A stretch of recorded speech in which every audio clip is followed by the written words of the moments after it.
giving me an opportunity to share a toast tonight. And I want to thank you all for coming here and supporting my sister and Chris in the commitment that they made today. There's something special about having an older sister.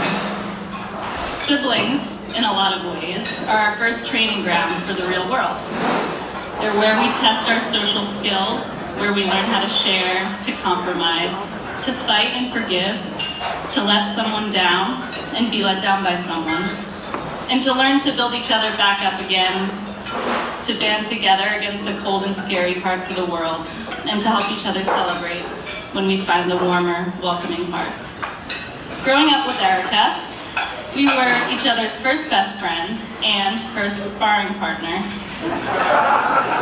We shared neighborhood friends, pet hamsters, and a bedroom wall in Brandenburg, New Jersey. We learned how to boogie board together. We made up skits and dance routines with our cousins. We had secret code words and games that only we knew the rules for. Now, Erica and I are different. She scored the winning penalty kick goal for her championship soccer team.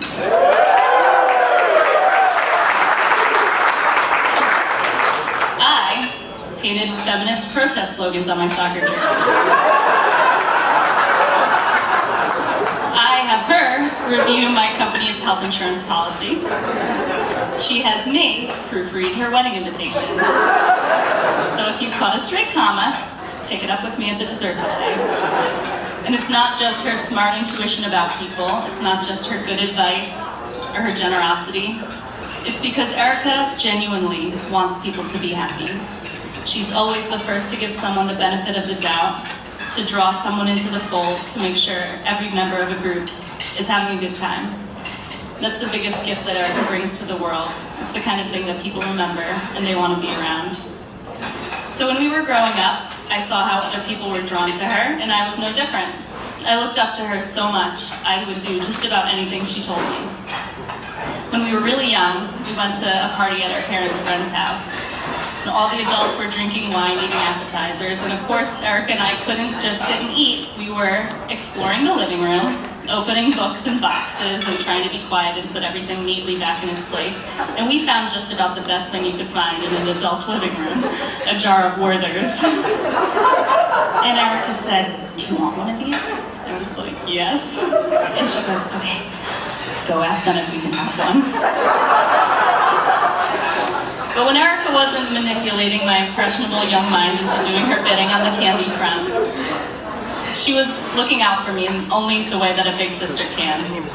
If you knew Erica between the ages of 8 and 12, you knew her most famous hairdo, the scrunchie that sits on the top of your head with a ponytail out the top. She wasn't the only one. It was very much in style in those days. One day in second grade, I had to read the announcements for my entire elementary school over the loudspeaker. I was so nervous that Erica, to give me confidence, offered to do my hair in her signature style with one of her very best scrunchies. And just knowing that Erica thought I looked cool and that she had my back made me feel like $1 million, no matter that the school secretary with cataracts was the only one that saw me for the In Erica's style guidance, her big sister wisdom hasn't let up since. 14 years after her scrunchie intervention, when I was getting ready for my first job interview after college, Erica took me shopping for my first, and still to this day only, suit. And she taught me the #1 rule of business casual. Going out dancing at the club heels are not the same as appropriate for the office heels. Just as she looked out for me our whole lives, Erica's taught me by example what it means to care for somebody unconditionally. Even when I visited her at Providence when I was still in high school, when I'm sure I was an embarrassing little sister, eating pudding out of a shot glass dangling around my neck from Mardi Gras beads. When we got home that night from a party, Erica literally would not go to sleep until she watched me with her very own eyes drink an entire 8-ounce glass of water. Always healthy. But Erica doesn't save that kind of love and care for her blood relatives. I've seen her show up time and time again for everyone in her life, in times of need and times of celebration, without regard for whether it's convenient for her or without any expectation of payback or reciprocation. And she shows that same warmth for people she doesn't know, as a mentor and a tutor and a leader, whether it's by teaching adult Catholic converts about church when she was in college, or acting as the floor fire marshal and recycling captain at her office in Norwalk. When Erica cares, she cares with her whole person, which is why I'm so glad, really deeply happy that Erica's found somebody who cares just as much for her as she's done for everyone else all these years. When I first met Chris, he and Erica were good friends. And even then it was clear to me right away that they shared a sense of humor and a love of life, of making fun wherever they found themselves, even if the place that they found themselves was a residence inn just off the highway of Middletown, Connecticut, which is where they met while training for an Aetna. Of course, I didn't know then that 7 years later I'd be standing up in front of all their loved ones giving a speech about it, or I probably would have taken notes. But I do remember that watching their relationship grow organically from that point, from a genuine, easy friendship into a deep love and partnership, has been a privilege. It's taught me about love, actually, in the same way that Erica's taught me about so much. Her partnership with Chris has taught me that love isn't the same as romance. It doesn't have to be dramatic or painful or the stuff of cheesy rom-coms, though certainly in moments it can be. But their journey has taught me the importance of friendship, mutual respect, and understanding and love. And the more time I've gotten to spend with Chris and Erica together, the clearer it is for me to see the companionship they share and how much joy they really take from each other's presence. They paddleboard together, they watch the Giants together, sometimes they cook together, or sometimes, and this is how I know that Erica has met her match, Chris will go out and get takeout dinner for the two of them from the meatball place if Erica doesn't feel like getting up, even though it's only a block and a half away, and even though he knows she'll take twice as long to eat it as any normal person would. Which brings me to marriage. Going back to the very beginning of this crazy and wonderful, sacred tradition of partnering with one person for life, marriage has been about the joining of two families. Eric and Chris are both lucky to come from families with parents and grandparents, so many aunts and uncles and cousins, who put family first and who've made that the number one value for how they've lived their lives. And that, above all else, is what gives me confidence in your future together, whether it's just the two of you, or 2 kids, or 20. And if you ever start to falter or doubt, there's 250 people here who will stand by you, and that's what we're here for. And if you strip away all the food and drinks and dancing tonight, that's what a wedding is about. We're here as people who love you, promising to support your life together. And finally, I'd like to share a quote from a Spanish author, Clara Ortega, who wrote, "To the outside world, we all grow old, but not to brothers and sisters. We know each other as we always were.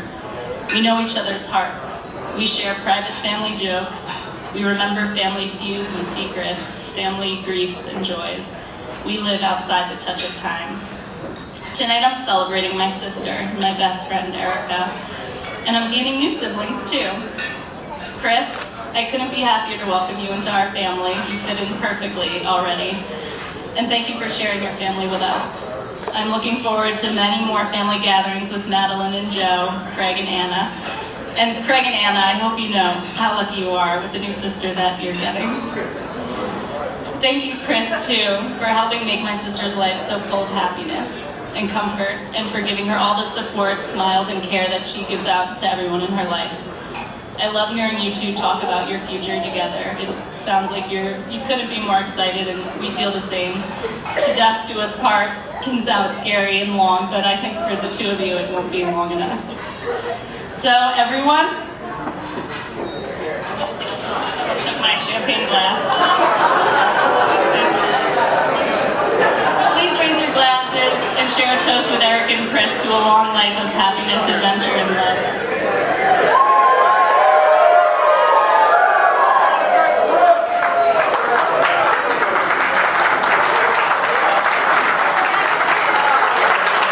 Up with this game, everyone.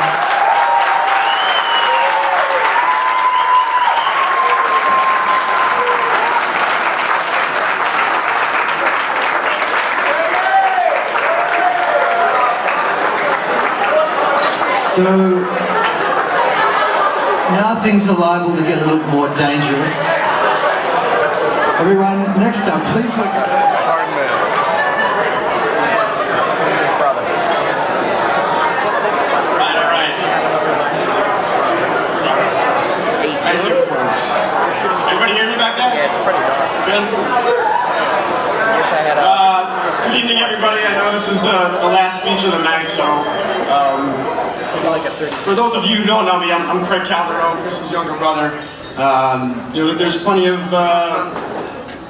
time for drinking and dancing, so I'll definitely keep this short. But I just wanted to start off by again thanking Mr. and Mrs. Cauterucci, as well as my mom and dad for hosting such a great event.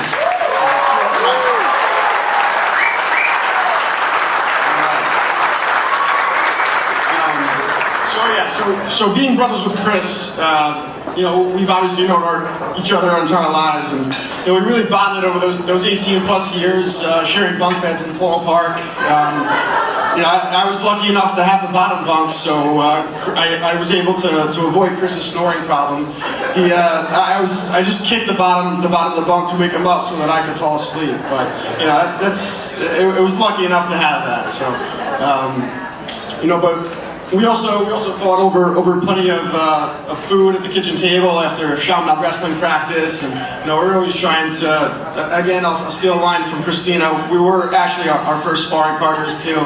He was always beating me up every now and then in wrestling practice and boxing moves as well. So, but being the middle child, it's always tough, and there's a couple people out there. I hope that I can identify with that. And, having Chris as an older brother, it's a different breed of toughness. So I definitely have some scars to show it. I'll save those for another story, but I think I have one right above my eye, which he actually pushed me over the nightstand for the TV remote, I think it was. That's a really, ESPN, I think, was what we wanted to turn on. So. But, he's been a good friend and a great brother to me, and so when he met Erica, I really couldn't be happy for him. She's a great person, and I really had the pleasure of getting to know Erica and welcoming her into our family over plenty of nights on the Upper East Side, as well as some late night dancing sessions in Montauk and Sloppy Tuna, which I'm sure some of you guys have been there before, but I'll keep that for another story as well. They told me a story of how they actually first met at Etna. I know Christina said some of this also, but what we're gonna just take out of that story is that they really met over Erica starting to play music, and I think that's what you'll hear is their first song later tonight too. Their Michael Bublé song, Everything. And I was happy to say Chris didn't actually know the song at the time when Erica started playing that at their Etna days. But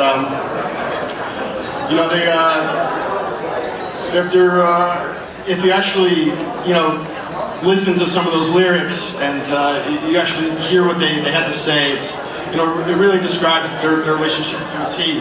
So, I'll read you a little line here. It says, you're a falling star, you're the getaway car, you're the line in I stand when I go too far. And, Chris has definitely gone too far plenty of times. But, again, Erica's kept him in great check over the past 7 years. And, fast forward, again, we're here to welcome this great couple into marriage, and I'm sure everybody's looking to check the Notre Dame score again, so I'll keep this. We'll end it here, and I only hope that we're so blessed with so many years of happiness that I know these two have ahead of them. So let's raise a glass and to the happy couple. Cheers.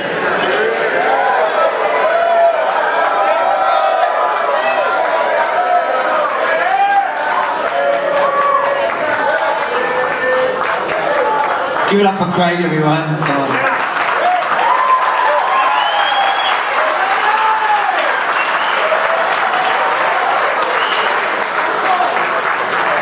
That concludes the toast for now. Everyone kick back and relax again. More food will be soon.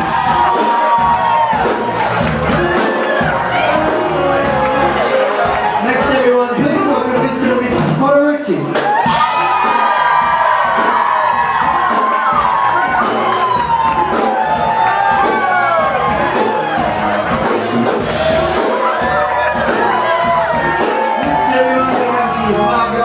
We have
we have a camera, now would be a great chance. Gather around, give them some moral support for their first dance as husband and wife.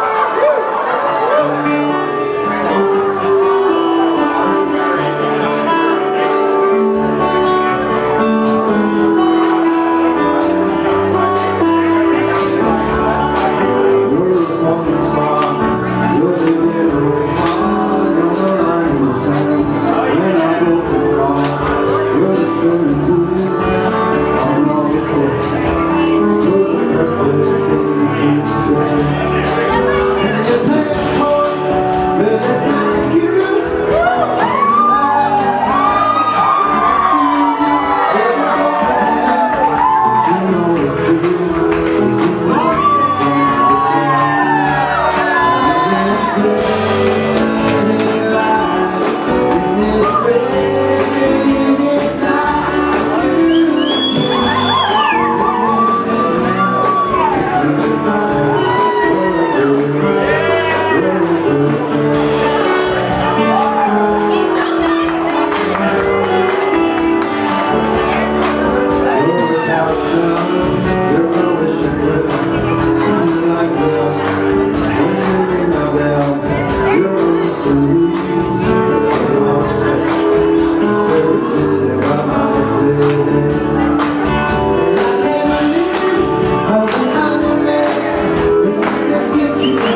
Okay, first it's your turn.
Right, so everyone, keep your cameras out because we have a culture shot.